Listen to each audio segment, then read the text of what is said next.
Shirley MacLaine putting her unique stamp on a Sondheim classic. But then I have my relationships, and they do think so. The legendary Shirley MacLaine, best known for her breakout role in Alfred Hitchcock's The Trouble with Harry, has captivated audiences for decades and secured her place in cinematic history. With a remarkable career spanning over 70 years, she remains one of the few stars to maintain such enduring success on screen. But while her professional life sparkled with accolades and iconic roles, things weren't always as smooth behind the scenes. Shirley has had her share of conflicts with certain co-stars she found difficult to work with. Now, at 91, she's finally opened up, revealing the one co-star she absolutely couldn't stand. In this video, we're taking a closer look at the actor Shirley MacLaine says she hated working with the most. But before we dive into the details of that rocky relationship, let's rewind and explore where it all began. Shirley's early life and rise to fame. Shirley MacLaine's early years. Shirley MacLaine was born Shirley MacLaine Beatty on April 24, 1934, into the Beatty family in Richmond, Virginia. She was named after the famous child actress Shirley Temple, who was only 6 years old at the time. Growing up in a family that nurtured her creativity, Shirley developed her talents early on. Her father, Ira Owens Beatty, wore many hats as a psychology professor, real estate agent, and school administrator. Her mother, Kathleen Corinne née MacLean, a Canadian-born drama teacher from Wolfville, Nova Scotia, played a significant role in encouraging Shirley's artistic pursuits. Shirley's younger brother, Warren Beatty, later became a well-known actor, writer, and director, changing the spelling of his surname for professional reasons. The siblings were raised in the Baptist faith. Throughout her childhood, Shirley's family moved frequently, shifting from Richmond to Norfolk, then Arlington, Waverly, and back to Arlington. By 1945, her father was working at Thomas Jefferson Junior High School in Arlington, where the family eventually settled in the Dominion Hills neighborhood during the 1950s. Shirley's early life was unique in many ways. As a young girl, she struggled with weak ankles, which made her prone to tripping. To help strengthen them, her mother enrolled her in ballet classes at the Washington School of Ballet when she was just 3 years old. What began as a remedy for a physical weakness would become the foundation for Shirley's extraordinary journey. Despite the challenges, her determination transformed her from a fragile child into a Hollywood star. Her passion for performing blossomed at the ballet school, where she was a dedicated student who rarely missed a class, even as she developed interests in acting and singing. Shirley's tomboyish spirit was evident early on. Renowned director Don Siegel once described her as hard to feel warmth toward, calling her unfeminine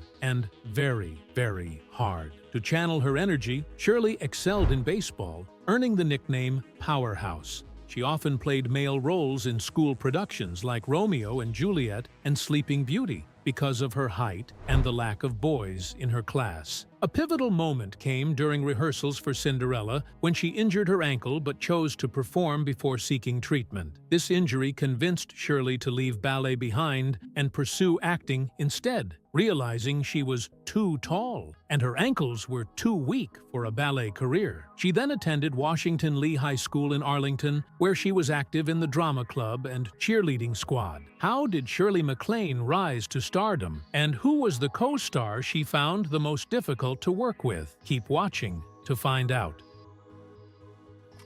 Shirley MacLaine's journey to acting. The multiple award-winning actress Shirley MacLaine often created and took on opportunities that led her to stardom. In one of her memoirs, she wrote, "I was learning that life does not just happen to us." After entering Washington Lee High School, Shirley went to Broadway, New York City, during the summer holidays to try her luck with acting. After graduation, she joined Broadway productions as part of the dancing crew in the film Me and Juliet. During her audition, the producer kept mispronouncing her name, so she changed it from MacLean to MacLaine. Soon after, she learned acting from Carol Haney while filming The Pajama Game. The stars were in Shirley's favor when Carol experienced what appeared to be an unfortunate situation on set, but turned out to be a once-in-a-lifetime opportunity for Shirley. Carol Haney had just torn a ligament and was unable to perform. This was a few months after the Pajama Game film had begun shooting. Carol Haney had a tough time recovering over the following few months, making it difficult for her to show up to play her role in the film. That was when producer Hal B. Wallace noticed Shirley's talent and offered her Carol's role, leading to her first 5-year contract with Paramount Pictures. Shirley's big break came with her role in The Pajama Game,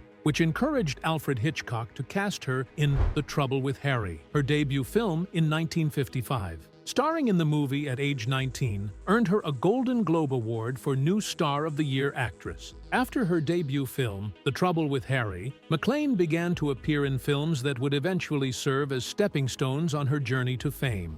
From there on, every film MacLaine took a part in was a box office success.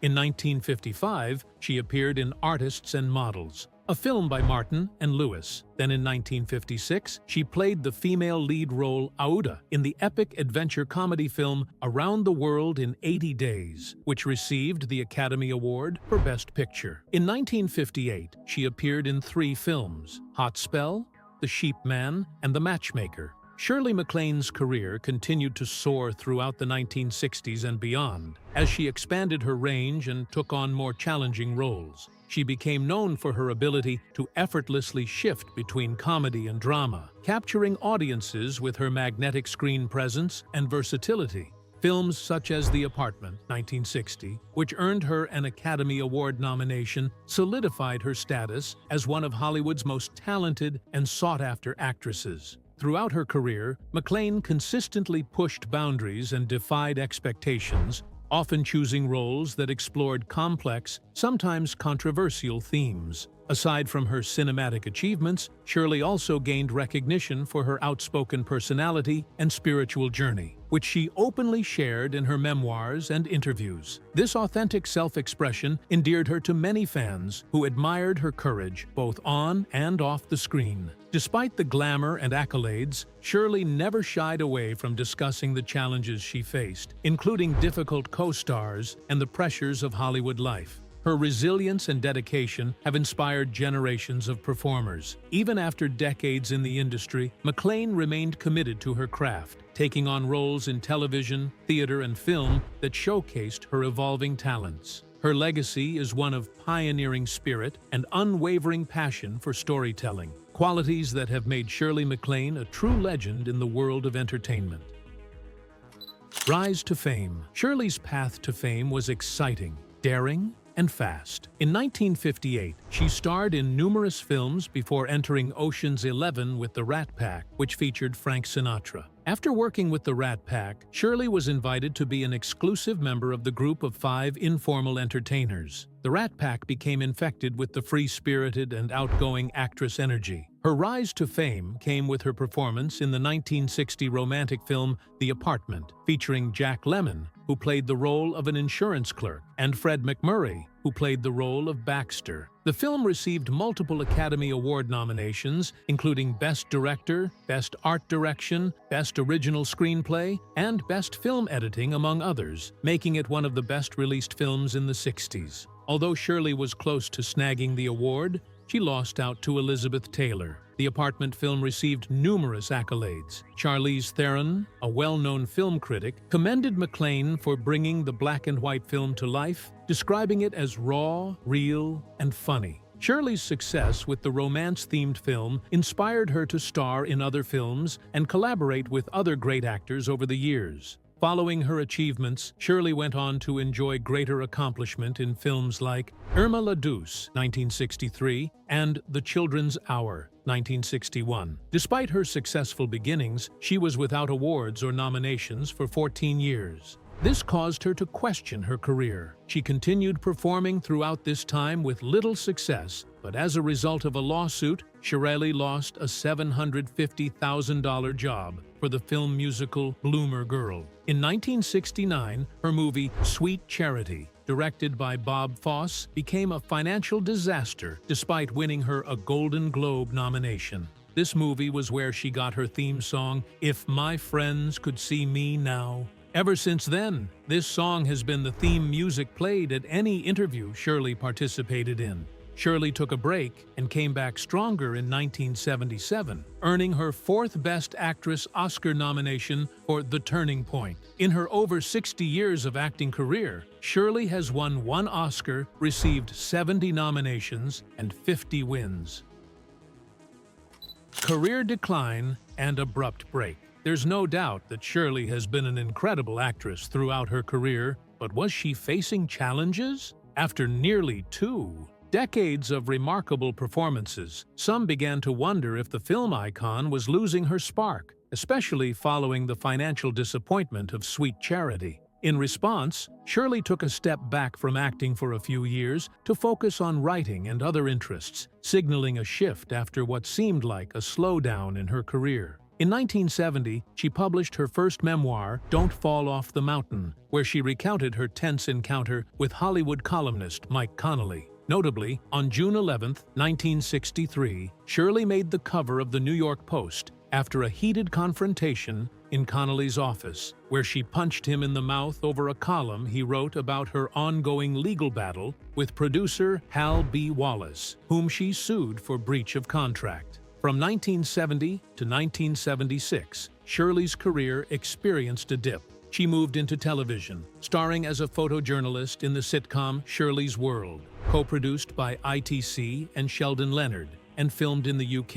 In 1972, she paused her acting to actively campaign for George McGovern's presidential run. The following year, although invited by friend William Blatty to join The Exorcist, director William Friedkin declined her because she had recently appeared in another supernatural film, The Possession of Joel Delaney. In 1975, Shirley co-directed the documentary The Other Half of the Sky, a China memoir with Claudia Weil, which earned an Oscar nomination. The film highlighted the lives of women in China, combining her father's intellect, her mother's creativity, and her own curiosity about philosophy and drama. Shirley continued to explore life's deeper meanings. As a professional singer, she returned to the stage in 1976, performing at the London Palladium and the New York Palace Theatre, marking a notable comeback. The iconic comeback of Shirley MacLaine. John Bon Jovi's quote, "Success is falling 9 times, and getting up 10 is something that clearly resonates with Shirley through her iconic comeback. The phenomenal actress redefined and reshaped the culture of women's participation in the film industry. She overcame several challenges just to make an impressive comeback, earning her 4th Oscar nomination. In the 1977 film The Turning Point, co-starring with Anne Bancroft, Shirley played a retired ballerina. This role marked the beginning of a new career phase that would last 5 decades, one that would adapt to the changing demands of the entertainment industry. After receiving her 4th nomination for Best Actress at the Oscars in 1978, Shirley won the Women in Film Crystal Award for her excellence and dedication, which honored her contributions to increasing the number of women in the entertainment industry. Shirley co-starred alongside Peter Sellers in the award-winning film Being There, which received both a British Academy Film Award and a Golden Globe nomination. She also starred in a film with Anthony Hopkins and Bo Derek in 1980, which received criticism but showed her audience appeal. It was tagged boring and unnecessary, criticized for its screenplay and lack of humor and suspense, which are essential for great films. Despite these shortcomings, Shirley MacLaine managed to captivate her audience and received a positive review from movie critics. Vincent Canby, a film critic for the New York Times, wrote that although the film lacked a sense of humor and the screenplay was ridiculous, the only appealing performance was that of Miss MacLaine. Shirley has once again proven her abilities in the world of acting. It remains her guiding star. Shirley later featured in the 1983 film Terms of Endearment, alongside Deborah Winger, Jack Nicholson, John Lithgow, and Jeff Daniels. This film was an iconic moment, earning her the Best Actress Oscar after 25 years of nominations.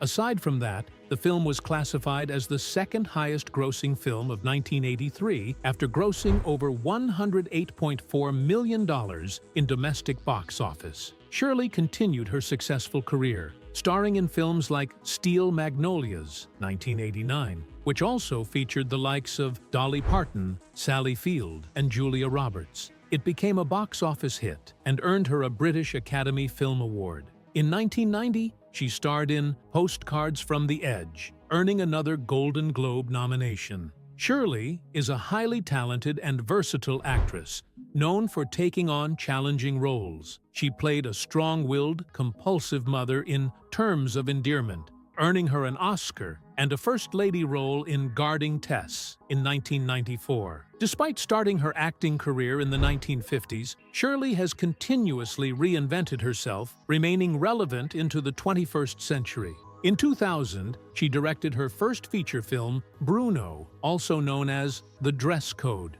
which was a story about a young boy struggling to express himself. From 2000 to now, Shirley has starred in many movies and TV series, including Coco Before Chanel, earning her a Primetime Emmy Award and another Golden Globe nomination. It's safe to say Shirley has been going on and on since the 1950s, consistently delivering outstanding performances and earning multiple awards.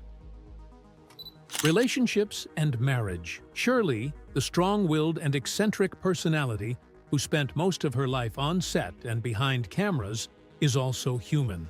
Though she had a tomboyish attitude, she also wanted to feel loved. However, Shirley didn't understand marriage and family building as well as she did acting. The superstar met several men during film shoots and off-screen, but none fascinated her. Instead of loving these men, she used them to test her unusual theories about love. To say she was an oddball when she was younger is an understatement.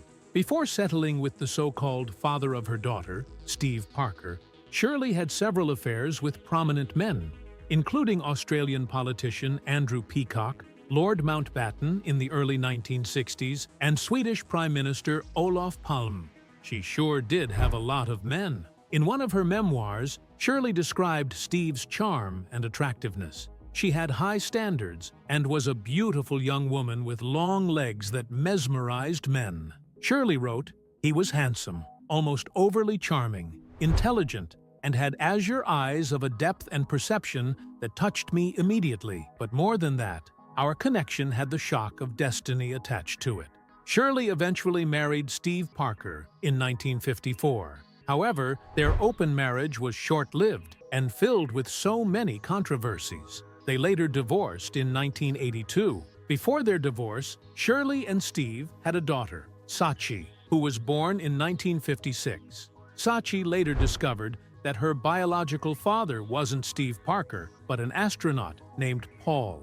Sachi began living with Steve in Japan from the age of 2 and later helped her mother break free from Steve's demanding and abusive behavior. Steve, who assumed the identity of Paul, blackmailed Shirley into paying him a huge monthly allowance for imaginary space travel. He exploited her until their divorce in 1982. In 2001, rumors of Parker's death circulated through the media. Shirley saw Sachi's write-up about his death and called her, saying Steve wasn't dead, but in the valley, buying coffee. On February 7, 2013, Penguin Group USA published Sachi Parker's autobiography, Lucky Me, My Life with Arpri and Without My Mom, Shirley MacLaine.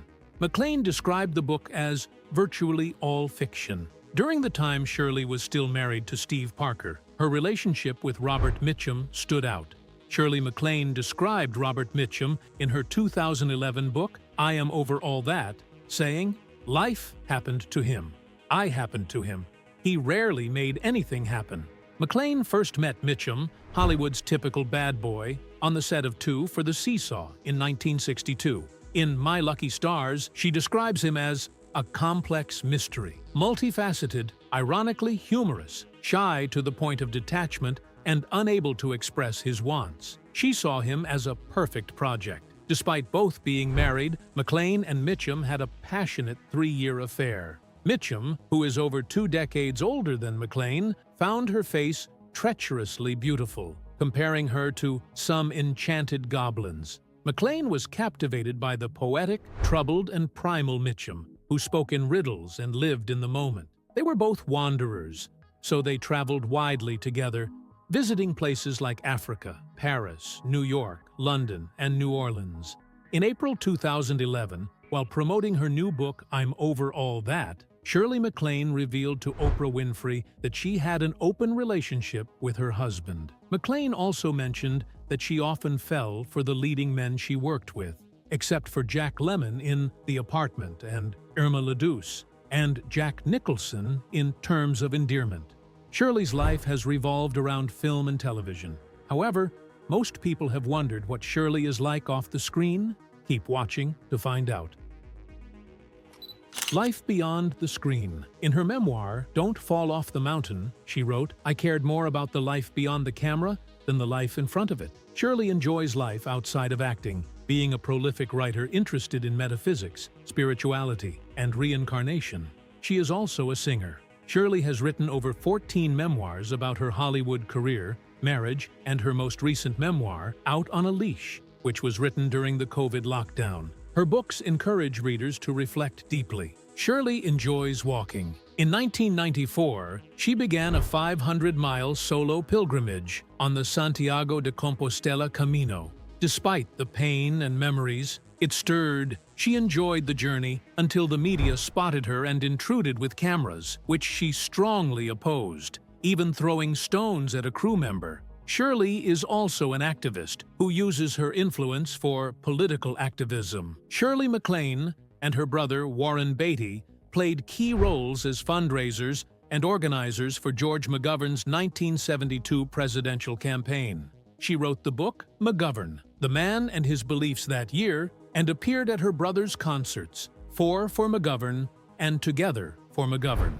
MacLaine also collaborated with Sid Bernstein to produce the woman-focused Star-Spangled Women for McGovern-Shriver variety show at Madison Square Garden. Her dedication to the campaign was so extensive that her talent agent threatened to fire her, as she turned down film projects and spent $250,000 of her own money on political activism. Shirley MacLaine. As a prolific writer, Shirley MacLaine has built a reputation as a brave, unconventional thinker who is always looking for a better understanding of her place in the universe. Her writings, which are characterized by her typical humor and honesty, dive into what has always piqued her interest: the unseen mysteries of life. She explores serious questions about awareness, the meaning and purpose of life, maintaining a connection with the divine, extraterrestrial life, and the afterlife. As a best-selling author and award-winning actress, MacLaine invites readers to join her on the provocative and powerful journeys of her life. Embracing being out on a limb with her inquiries, she has toured the world in her search for answers. She has walked the Camino de Santiago in meditative solitude, led the first all-female documentary crew into China, and lived with the Maasai in Africa. Spirituality and reincarnation beliefs. Shirley MacLaine once claimed that in a previous life in Atlantis, she was the brother of a 35,000-year-old spirit named Ramtha, channeled by mystic teacher and author J.Z. Knight. She has a strong interest in spirituality and metaphysics, which are central themes in some of her best-selling books, such as Out on a Limb and Dancing in the Light. Her spiritual path includes walking the way of Saint James, working with Chris Griscom, and practicing transcendental meditation. New Age spirituality has also inspired several of Shirley MacLaine's films. In Albert Brooks's romantic comedy Defending Your Life, 1991, the recently deceased lead characters, played by Brooks and Meryl Streep, are surprised to find MacLaine introducing their past lives in the Past Lives Pavilion. In Postcards from the Edge, 1990, MacLaine sings a version of I'm Still Here, with customized lyrics by composer Stephen Sondheim, including the line, I'm feeling transcendental, am I here? In the 2001 television film These Old Broads, MacLaine's character is a devotee of New Age spirituality. MacLaine is also interested in UFOs and has given numerous interviews on CNN, NBC, and Fox News channels on the subject during 2007 to 2008. In her book, Saging While Aging, she described having alien encounters and witnessing a UFO incident in Washington, D.C. in the 1950s. On an episode of The Oprah Winfrey Show in April 2011, MacLaine stated that she and her neighbor had observed numerous UFOs at her New Mexico ranch for extended periods. Could she be telling the truth? Let us know your thoughts in the comments section. In 2015, MacLaine faced criticism for her controversial comments about Jews, Christians, and Stephen Hawking. She suggested that Holocaust victims were experiencing the results of their own karma, and implied that Hawking had subconsciously caused himself to develop ALS to focus more on his work in physics. Controversies faced regarding her beliefs. Shirley MacLaine, like most actors and actresses, has appeared on talk shows to promote her films and discuss her personal life and career. Occasionally, questions get personal and can make actresses uncomfortable. This was the case when she appeared on The Late Show with Dave Letterman in October 1988 to discuss her film Madame Susatska. However, Dave Letterman was more interested in discussing MacLaine's belief in reincarnation, which he found amusing and used to make fun of her. He asked if she believed he had lived other lives. Annoyed by the question, she joked that he had bad karma.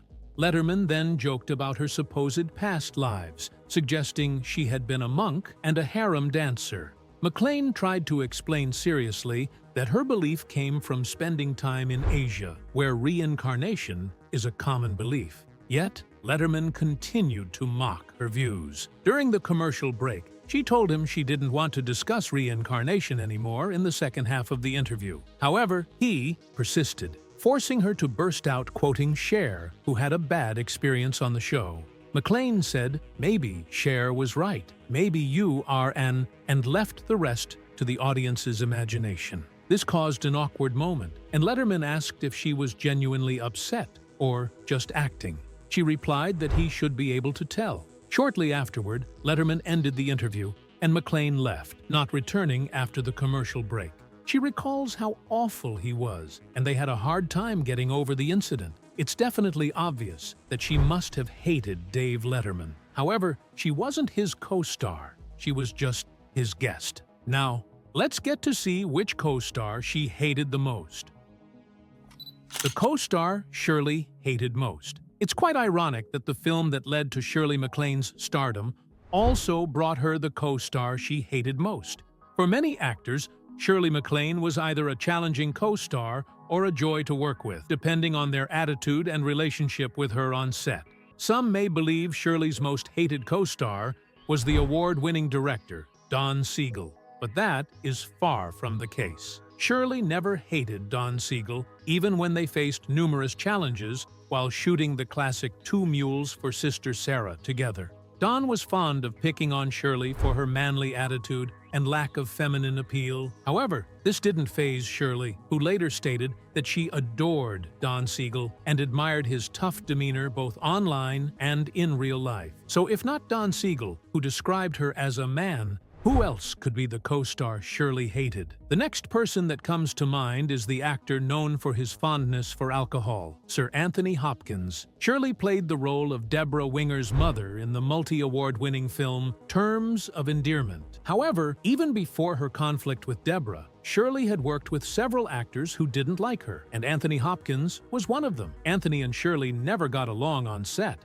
especially after he called her obnoxious. Shirley was curious about what led to Anthony's conclusion. Upon hearing his disrespectful statement, Shirley responded that she didn't like Anthony Hopkins either, and had a terrible time working with him in the film A Change of Seasons. Both Shirley and Anthony are known for their strong personalities and are hard to deal with. Shirley has strong moral, ethical, and professional standards, and never hesitates to speak her mind. On the other hand, Sir Hopkins had issues with alcohol, and Shirley often blamed his behavior on his drinking habit. All of Shirley and Sir Anthony's problems began while shooting the film A Change of Seasons, which ended up winning a Razzie Award for the worst film of the year. Despite their differences, both actors continued to showcase their talent in other movies after this failed project. However, Shirley's list of disliked co-stars didn't stop with Anthony Hopkins. Deborah Winger's name also made it onto Shirley's hate list.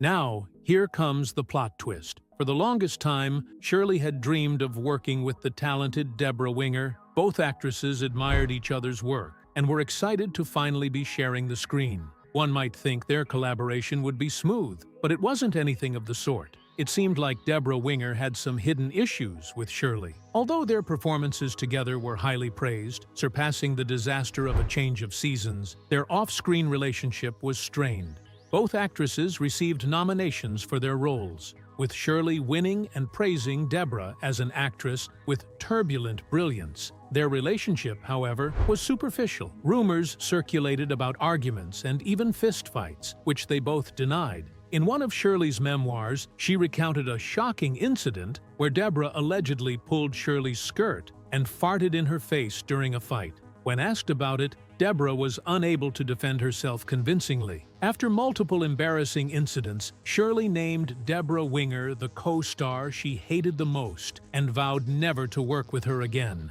And to think that the feud between the two co-stars might have died down, well, that seems impossible, as their feud still makes headlines even after 35 years. So, what do you think of Shirley MacLaine's relationships with her co-stars? Share your thoughts in the comments section below. Thank you for watching this video. We hope you found it interesting. Tap on the link that pops up on your screen to catch up on your favorite celebrity stories. See you there.